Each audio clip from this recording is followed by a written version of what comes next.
आफ्नै जीवनभित्र लुकेर बसेको आत्मबल, ऊर्जा, प्रतिभा, सम्पन्नता, प्रेम, शान्ति र आनन्दलाई चिनेर प्रकट गर्न नयाँ यात्रा प्रारम्भ गरौँ। जीवन विज्ञान, जीवन विज्ञान। प्रेम र भक्तिका बीचमा के सम्बन्ध हुन्छ? के भक्तिका लागि प्रेम अनिवार्य छ? अत्यन्तै प्यारो प्रश्न छ। नारद भक्ति सूत्रको दोस्रो सूत्र हो, सातोस्मिन् परम प्रेम रूपा। भक्ति त्यो प्रति परम प्रेमले भरिएको हुन्छ, प्रेमबाट प्रारम्भ हुन्छ। भक्तिको रूप प्रेमको, हृदयभित्र रहेको प्रेमलाई जगाउने कला हो भक्ति। प्रश्न छ, प्रेम र भक्तिमा के सम्बन्ध हुन्छ? पहिलो सम्बन्ध त यो भयो कि प्रेम नै बिस्तारै भक्ति बन्छ। आज मेरो हृदयमा जुन प्रेम छ, त्यही प्रेमलाई म जगाउँदै जगाउँदै जान्छु, प्रेमलाई अनुभूत गर्दै जान्छु र बिस्तारै त्यो प्रेम भक्तिमा रूपान्तरित भएको म हेर्दै जान्छु। प्रेम भक्तिमा रूपान्तरित हुन्छ। कसरी रूपान्तरित हुन्छ प्रेम? प्रेम र भक्तिको बीचमा के सम्बन्ध हुन्छ? प्रेममा चाहना हुन्छ, इच्छा हुन्छ, वासना पनि हुन्छ। प्रेममा हामीले जानेको प्रेममा धेरै कुराहरू मिश्रित छ। अरूले केही गरिदियोस् यसको चाहना पनि हुन्छ। पति पत्नी वा प्रेमी प्रेमिकाको बीचको प्रेममा वासना पनि हुन्छ। प्रेममा थुप्रो कुराहरू मिसिएको हुन्छ। इच्छा हुन्छ, चाहना हुन्छ, आफ्ना आवश्यकताहरू हुन्छन्, धेरै कुरामा सम्झौता हुन्छ। हामीले जानेको प्रेम मात्र प्रेम होइन। यो प्रेममा धेरै कुराहरू हुन्छ। तर यदि वासना छ भने पनि, इच्छा छ भने पनि प्रेम त छ नि त। मैले केही कुरो चाहन्छु, मलाई कोही मान्छे मनपर्छ, मैले कोही मान्छे चाहन्छु, त्यो व्यक्तिसँग सम्बन्ध बनाउन चाहन्छु भने पनि वासना मिसिएको होला, त्यसमा मेरो इच्छा मिसिएको होला, मेरा आफ्ना शरीरका र मनका आवश्यकताहरू मिसिएका होलान्, र पनि प्रेम त हो। प्रेम त हो, तर प्रेम जब शरीरको तलमा झर्छ, शारीरिक आवश्यकताको तलमा मात्रै प्रेम झर्छ, त्यो प्रेम निकृष्ट रूपमा झर्छ। शारीरिक आवश्यकताको तलमा मात्रै व्यक्तिले जब प्रेमको माध्यमबाट शारीरिक आवश्यकता मात्रै पूर्ति गर्ने सोच्छ, वा प्रेम त्यति मात्रै हो भन्ने सोच, यौन सम्बन्ध होला, अरू प्रकारका शारीरिक आवश्यकताको सम्बन्ध होला, यो पनि प्रेम हो। यहीँबाट बन्छ, यहीँबाट प्रारम्भ हुन्छ। तर यो सबैभन्दा तल्लो रूप हो यो प्रेमको। अब यही प्रेम बिस्तारै जब म देख्छु कि प्रेमको क्षमता त म भित्र छ, बाहिरको व्यक्ति त बहाना हो। प्रेमको क्षमता त हरेक व्यक्तिभित्र हुन्छ, प्रेमको सम्भावना हरेक व्यक्तिभित्र छ। बाहिर अरू कोही छ, ऊ बहाना हो।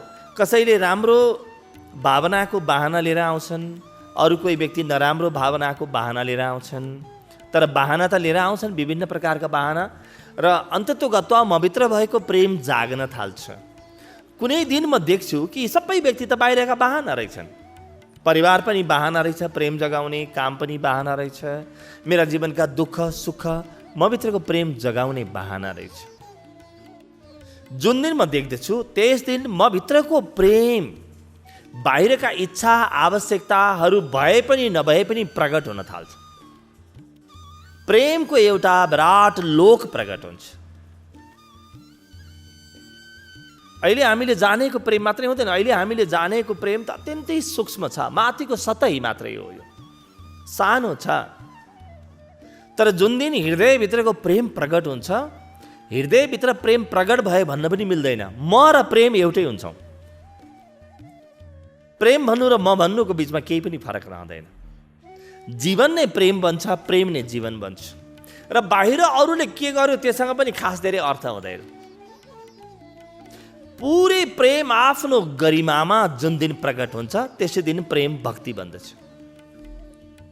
के भक्तिका लागि प्रेम अनिवार्य छ? प्रेम अनिवार्य छ भन्नु पनि अलि अप्ठ्यारो होला। त्यही प्रेमको माध्यमबाट हामी अहिले संसारसँग सम्बन्ध बनाइरहेका छौँ, त्यही प्रेमको माध्यमबाट हामी ईश्वरसँग पनि सम्बन्ध बनाउन सक्छौँ। हेर्नुहोस्, ईश्वरसँग कसैले सम्बन्ध बनायो भने उसले आफूभित्रको प्रेम प्रयोग गरेको है। त्यही प्रेमलाई शरीरका आवश्यकता पूर्ति गर्न मात्रै प्रयोग गर्यो भने तल झर्छ प्रेम। मैले केही पाउन मात्रै प्रयोग गर्छु, प्रेम राजसी बन्छ। त्यो प्रेम चाहिँ मैले सम्पत्तिको प्रेमले, मसँग केही होस् भन्ने प्रेमले अरूको चोर्न थालेँ, भ्रष्टाचार गर्न थालेँ। यस्तो प्रकारको तामसी प्रेम पनि हुनसक्छ। यसरी विभिन्न ठाउँमा प्रेम हराउँछ। प्रेम छरिएर सिद्धिन्छ जीवनमा। तर अत्यन्तै सौभाग्यशाली व्यक्ति त्यो हो जसले प्रेमलाई अब छर्न चाहेन। जहाँ बग्छ बग्छ प्रेम, जताततै बग्छ। यहाँ बग्ने यहाँ नबग्ने भन्ने नै हुँदैन, किनभने भित्रको प्रेम जाग्न थाल्यो भने को आफ्नो को पराया। भावको हिसाबमा कोही आफ्नो कोही पराया हुँदैन, व्यवहारमा हुन्छ। भित्र हृदयमा प्रेम छ भन्दैमा सर्पलाई तपाईँले उठाएर यसरी छातीमा टाँस्नुहुन्न। समभाव हुन्छ, समवर्तन कहिले पनि हुँदैन, ध्यान दिनु होला। व्यवहार त फरक हुन्छ तर भित्र भाव भने एकत्वको हुन्छ। मेरो प्रेममा जो पनि अड्छ, मलाई राम्रो गर्ने पनि मेरो प्रेममा अड्छ, मलाई नराम्रो गर्ने पनि मेरो प्रेममा अड्छ। यसरी जुन प्रेम मुक्त भयो, संसारका वासनाहरूले, इच्छाहरूले, आकाङ्क्षाहरूले, संसारका बन्धनहरूले जुन प्रेमलाई दबाउन सकेनन् र प्रेम मुक्त भयो, व्यक्तिभित्रको प्रेम मुक्त भयो भने त्यही मुक्त भएको प्रेमले व्यक्तिलाई ईश्वरसम्म पुर्याउँछ। त्यसकारणले प्रेम नै भक्ति बन्ने हो। अर्को प्रश्न छ, गुरुदेव कृपया प्रेम, मोह र आसक्तिका बीचको फरक बुझाइदिनु होला। यो पनि अत्यन्तै सुन्दर प्रश्न छ। प्रेम, मोह र आसक्तिका बीचको फरक।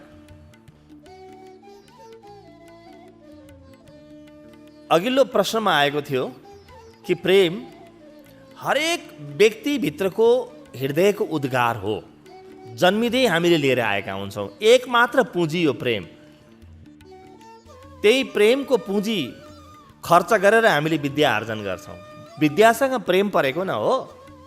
त्यही प्रेमको पुँजी खर्च गरेर परिवार बनाउँछौँ। परिवारसँग प्रेम परेको न हो। त्यही प्रेमको पुँजी प्रयोग गरेर हामी धन कमाउँछौँ। धनसँग प्रेम परेको न हो। त्यही प्रेमको पुँजी खर्च गरेर हामी कर्म गर्छौँ। कर्मसँग, कामसँग प्रेम परेको न हो।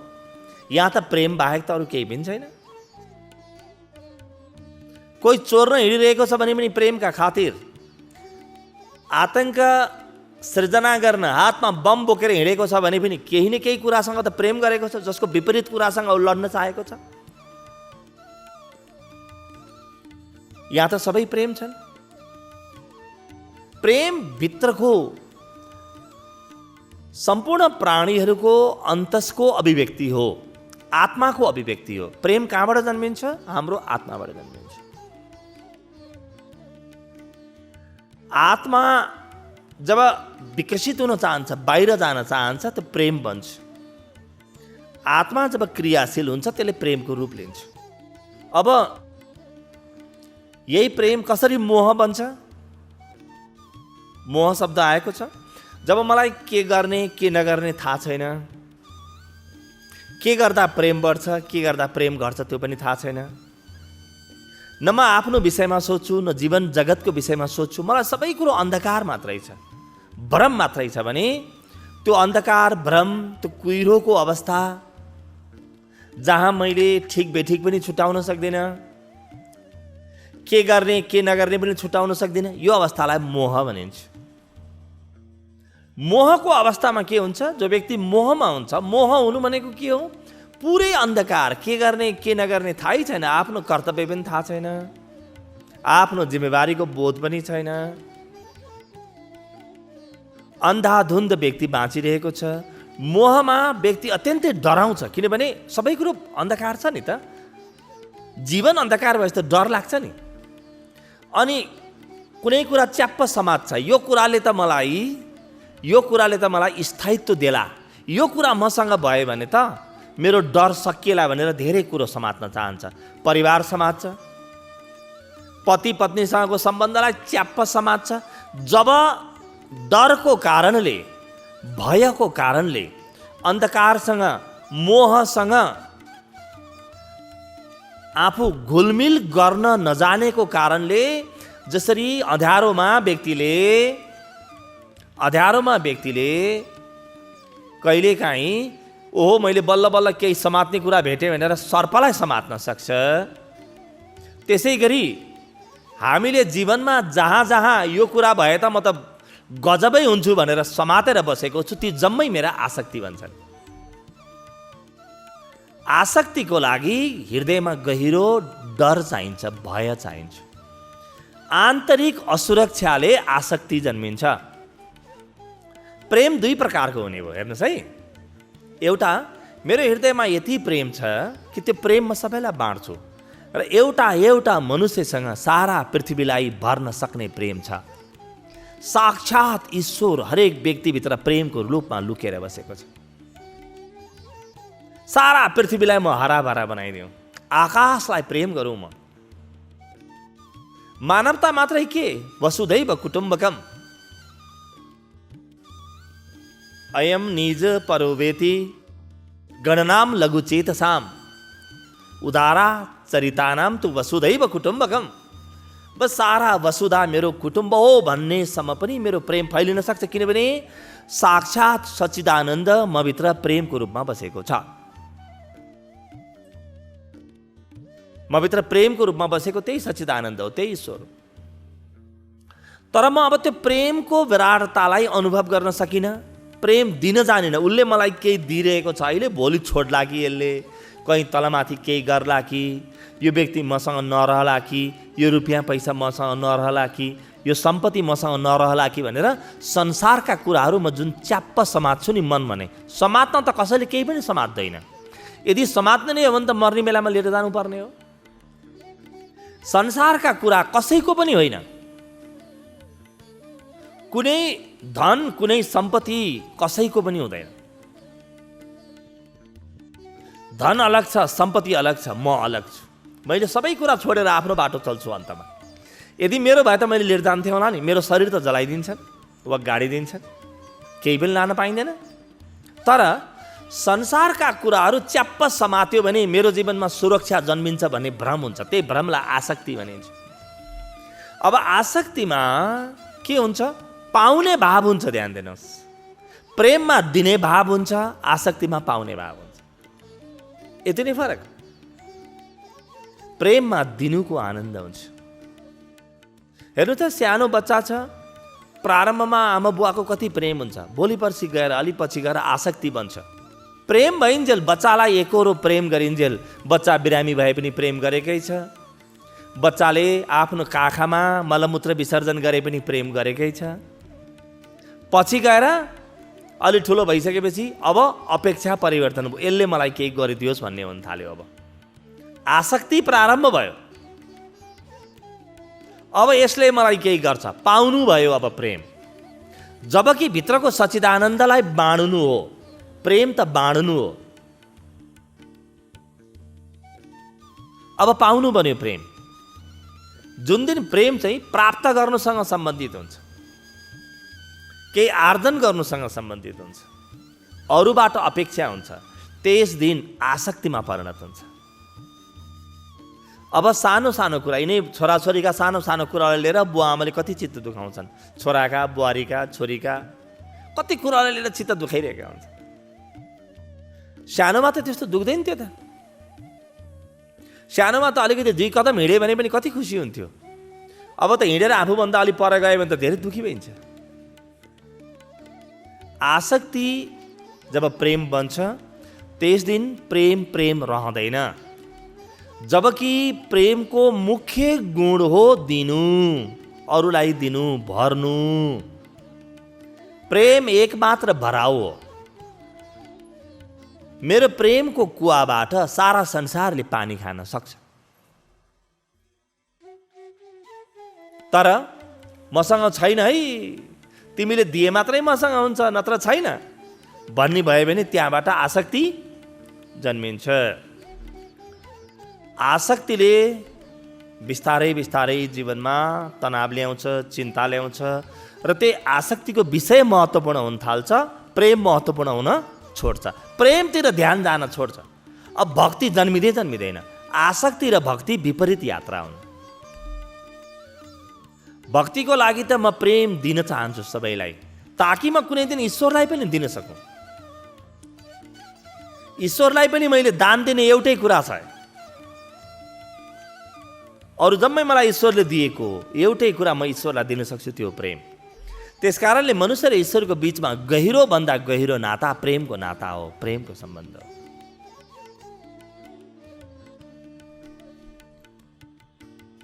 यो प्रेमलाई मैले आसक्ति बन्न नदिउँ। कहीँ आसक्ति छ सजगौँ, थोरै थोरै आसक्ति छ त्यसले केही बिगार्दैन।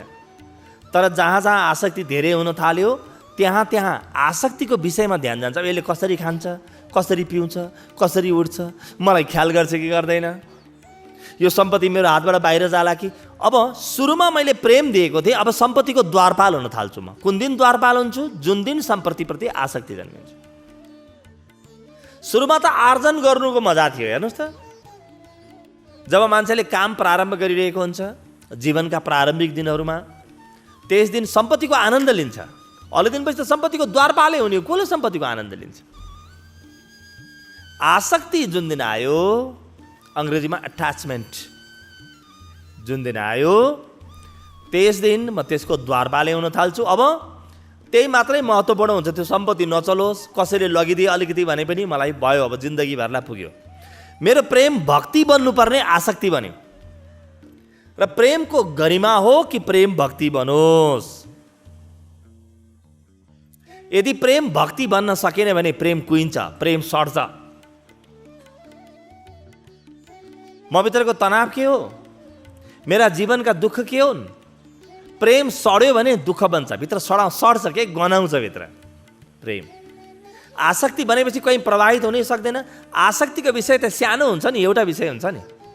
म जेसँग आसक्ति गरिरहेको छु, मान्नुहोस् कि मलाई कुनै विषयसँग आसक्ति छ, मान्नुहोस्, त्यो आसक्ति त भौतिक सामग्री हुन्छ। तर त्यो आसक्तिको विषय मलाई मान्नुहोस् कि मलाई मेरो पतिसँग आसक्ति छ। आसक्तिमा त मैले मेरो पतिलाई भौतिक रूप देखेको हुन्छु, उठ्ने बस्ने सबै भौतिक मात्रै हुन्छ। तर बिस्तारै मैले ठिक छ आसक्ति रहिराखोस्, म अब नयाँ प्रयोग गर्छु भनेर प्रारम्भ गरेँ। मैले मेरो पतिमा ईश्वर देख्न थालेँ। ध्यानको प्रयोगबाट मात्रै यो सम्भव हुन्छ है। ध्यान गर्ने व्यक्तिले आसक्तिलाई भक्ति बनाउँछ कुनै दिन। ध्यान त्यस्तो विज्ञान हो जुनले आसक्तिलाई भक्ति बनाइ छाड्नेछ। अब बिस्तारै मैले देखेँ कि ओहो, यो त देख्दा मात्रै मेरो पति, रूप मात्रै यस्तो, भित्र त साक्षात् चिन्मय रहेछन्। हरेक व्यक्ति चिन्मय रहेछ, प्रकाशित रहेछन्, भित्र त प्रकाश छ, सबै परम प्रकाश छ। जब म व्यक्तिको अब शरीर महत्त्वपूर्ण हुन छोड्यो, व्यक्तिको बोली, व्यक्तिको व्यवहार महत्त्वपूर्ण हुन छोड्यो, ऊ भित्र लुकेको जुन महाचिन्मय सत्ता महत्त्वपूर्ण हुन थाल्यो, त्यस दिन फेरि आसक्तिलाई भक्तिमा परिणत गर्न सक्छ। र बुद्धिमान व्यक्ति त्यो हो जसले आसक्तिलाई भक्तिमा परिणत गरिछाड्छ। कहाँ कहाँ आसक्ति छ हेरौँ, त्यो आसक्तिलाई भक्तिमा परिणत गरौँ। बुद्धिहीन व्यक्ति त्यो हो जसले प्रेमलाई अत्यन्तै धेरै आसक्ति बन्न दिन्छ। आसक्तिमा त भौतिकतासँग, मृण्मयसँग मात्रै सम्बन्ध हुन्छ, भक्तिमा मात्रै चिन्मयसँग सम्बन्ध स्थापित हुन थाल्छ। त्यसकारणले प्रेम, मोह र आसक्तिको बीचमा सम्बन्ध कस्तो बन्यो? त्यही प्रेम मोह भयो भने आसक्ति बन्छ, मोह छ भने मोह छैन। ध्यानको ऊर्जाले, ध्यानको प्रकाशले म प्रकाशित छु, मेरो जीवनमा मोह जन्मिँदैन। अब मोह जन्मेन भने प्रेम त उति नै हुन्छ, तर त्यो प्रेम भक्ति बन्न थाल्छ। आसक्ति बन्ने प्रेमलाई पनि ध्यानले भक्ति बनाइदिन्छ। अर्को प्रश्न छ, भक्तिका लागि कुनै निश्चित साधना गर्नुपर्छ कि भक्ति आफै हुन्छ? बडो मिठो प्रश्न छ। भक्तिका लागि कुनै निश्चित साधना गर्नुपर्छ कि भक्ति आफै हुन्छ? हुनुपर्ने त भक्ति आफै हो, तर हुँदैन। किनभने हामी जेलिएका छौँ क्या। हाम्रो जब आँखा खुल्छ, घरमा के सिकाइन्छ? यो तेरो, यो पराया, यो तेरो हो, यो तेरो होइन। जबकि त्यो व्यक्ति सानो बच्चाभित्रको प्रेमलाई थाहा छ सारा ब्रह्माण्ड मेरो। व्यवहारिक रूपमा ब्रह्माण्ड मेरो होइन होला, व्यवहारिक रूपमा अलग छ, तर पनि भावको हिसाबले यो त मेरो हो भन्ने बच्चालाई थाहा छ। तर बच्चालाई हामीले खुम्चाउन थाल्यौँ भने यो तिम्रो घर हो, तिम्री आमा हुन्, तिम्रो बुवा हो, तिम्रो भाइ, तिम्रो बहिनी, तिम्रो दाजु, तिम्रो दिदी, तिम्रो लुगा, तिम्रो नाना, तिम्रो पापा, तिम्रो पुस्तक। अब के भयो? बच्चा हुर्काउँदा हुर्काउँदै जगन्नाथलाई हामीले सानो बनाइदियौँ, मुसो बनाइदियौँ। बच्चाले त्यति नै सम्भावना लिएर आएको। सानो बच्चा, उसलाई के थाहा? ऊ त सबैसँग प्रेम गर्छ। हेर्नु त, सर्प हिँडिरहेको छ, सर्पसँग प्रेम गर्छ, झुसिलगिरासँग प्रेम गर्छ, गडेौलासँग प्रेम गर्छ, सबलाई आफ्नो बनाउँछ। टेबलसँग कुराकानी गर्छ, पानीसँग कुराकानी गर्छ, बोट बिरुवासँग बोल्छ। हेर्नु सानो बच्चा। सानो बच्चा त साक्षात जगदीश्वरको रूप हुन्छ सबसँग। तर पुरै घर परिवार बुवा आमा सब लागेर यसलाई रामबाट रावण बनाउँदैछन्। किनभने आफ्नो जीवनमा रावण बाहेक त केही देखेको छैन, अनि बच्चालाई पनि रावण, यो तेरो हो, यो तेरो होइन, यसरी आफ्नो यसो गर्नुपर्छ। अब छुट्टायो। यो ब्रह्माण्ड जहाँ कुनै पनि सिमाना छैन, मनुष्यले बनाएका भ्रमका सिमाना बाहेक यहाँ कुनै सिमाना छैन ब्रह्माण्डमा। तर अब बुवा आमाले सिमाना हाल्दिए र बिस्तारै त्यो बच्चो बिचारा, हेर्नुहोस् त कस्तो तनावमा हुर्किन्छ बच्चो। सबै मेरो होला जस्तो लाग्छ, तर थोरै मात्रै मेरो रहेछ। त्यही भएर सानो बच्चामा चिरी सानोमा हेर्नुहोस् त, तिम्रो बुवासँग त के छ र? मेरो बुवासँग 500 रुपियाँ छ। ठुलो देख्छ 500 रुपियाँलाई। मेरो बुवा त सब संसारको सबभन्दा जान्ने। त्यही बच्चा 12-13 वर्षको होस् त, मेरो बुवा जस्तो पटमूर्ख कोही पनि छैन। किन हुन्छ यो? किनभने त्यो बच्चासँग मैले मूर्खताको व्यवहार गरेको छु। त्यो बच्चा यो घोषणाको लागि जन्मिएको थियो, प्रत्येक मनुष्य सारा ब्रह्माण्डसँग प्रेम गर्न जन्मिएको हो। सारा ब्रह्माण्डसँग प्रेम गर्नु बाहेक हामीसँग मुक्ति छैन। तर बिस्तारै खुम्चायौँ हामीले, अनि यो बच्चा खुम्चियो। अब यो बच्चाले बदला लिन्छ जिन्दगीभर। हेर्नु त के बदला हुन् यिनीहरू। आतंक कहाँबाट जन्मिन्छ होला? बुवा आमासँगको विरोध कहाँबाट जन्मिन्छ? त जीवन अहिले जस्तो छ यस्तै छोडिदियो भने नि यो प्रेम कहिले पनि भक्ति बन्दैन। ध्यान दिनु होला, कहिल्यै भक्ति बन्दैन। किनभने पुरै समाजले लिएको बाटो आसक्तिको छ, भक्तिको छैन। यो बिचमा हामी यसो पाठ पूजा इत्यादि पनि गरिदिन्छौँ। त्यो पनि देवी देवताहरूलाई, बाबु तिमीहरू पनि गरी खाओ है, मलाई पनि गर्न द्याओ, तिमीहरू पनि अलिअलि खाओ होला, यसो मैले चढाइदिएको छु, तिमीहरू पनि खाओ। अब म र देवी देवताको बिचमा पनि एउटा खाडल जन्मियो। हेर्नुहोस् त, अरू खाडलमध्ये पनि हामीले गरिरहेका क्रियाकलापले अर्को एउटा खाडल जन्मायो। जबसम्म म ध्यान गर्दिनँ तबसम्म मैले भित्रको प्रेमलाई कसरी मुक्त गर्ने?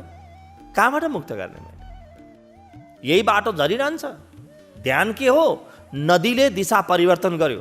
नदी अहिले टुटेको थियो, एकदम सानो सानो साना साना धारमा विभाजित भएर, सानो सानो धारामा विभाजित भएर नदी जङ्गलमा हराएको थियो। अब यो नदीलाई महासागरसम्म त लानु पर्यो नि। प्रेम भक्ति नबनिकन कुनै उपाय नै छैन, र भक्ति ईश्वर बन्नै पर्छ।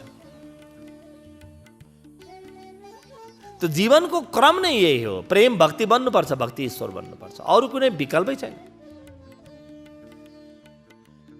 ध्यानले के गर्छ, टुटेका धाराहरूलाई एक ठाउँमा ल्याइदिन्छ। अब सबै धार, नदीको धार एक ठाउँमा आयो। अब नदी तेजिलो बन्यो, अब नदी धारिलो बन्यो। अब नदीमा एउटा गाम्भीर्यता आयो। अब नदी हराउँदैन बिचमा, अब नदी गएर महासागरमा पुग्छ। हरेक नदी महासागरमा पुग्न जन्मिएका हुन्छन्। त्यही भएर त हेर्नुहोस् त, कुनै पनि नदीलाई आज एक दिन यहाँ बस, मसँग बस न, मसँग एकछिन प्रेम गर भने पनि नदीले होइन मलाई त हतार छ, मलाई त मेरो प्रेमी भेट्न जानु छ भनेर जान्छन्। हरेक नदीको भगवान हो सागर, त्यहाँ पुग्नै पर्छ। त्यसै गरी मभित्रको प्रेम नदी हो। आसक्तिमा टुटेर खण्डहर बन्यो, हरायो, खाल्डो बन्यो। ध्यानले जम्मैलाई समेट्छ, टुट्न दिँदैन। ध्यानले एक ठाउँमा ल्याउँछ। अब फेरि त्यो विराट आनन्द जन्मिन्छ। हेर्नुहोस्, ध्यानपछि के को आनन्द हो? ध्यानपछिको आनन्द मभित्रको नदी सागरतिर बग्न थाल्यो है भन्ने आनन्द हो। म ईश्वरलाई भेटौँ नभेटौँ, ध्यानमा आफैमा आनन्द छ। किनभने नदी हेर्नुहोस् त, कति टाढा, सागरबाट हजारौँ किलोमिटर टाढा पनि गीत गाउँदै हिँड्छिन्। नदीको गान हेर्नुहोस् त, नदीको नाच हेर्नुहोस्, प्रफुल्लता, त्यो उत्तुङ्गता, नदीको त्यो उमङ्ग। बस म बाटोमा छु है, म सागर पुगी छाड्छु भन्ने उल्लास हो त्यो। ध्यान म एक दिन सच्चिदानन्दमा पुगी छाड्छु भन्ने उल्लास हो। त बिना ध्यान मैले मेरो प्रेमलाई कसरी भक्ति बनाउँ त? कुनै अरू उपाय छैन, साधना वा ध्यान अनिवार्य छ। अध्यात्म र व्यवस्थापन, मानव मनोविज्ञान, सनातन र नवीनतमको सङ्गम जीवन विज्ञान। सनातन र नवीनतमको सङ्गम जीवन विज्ञान।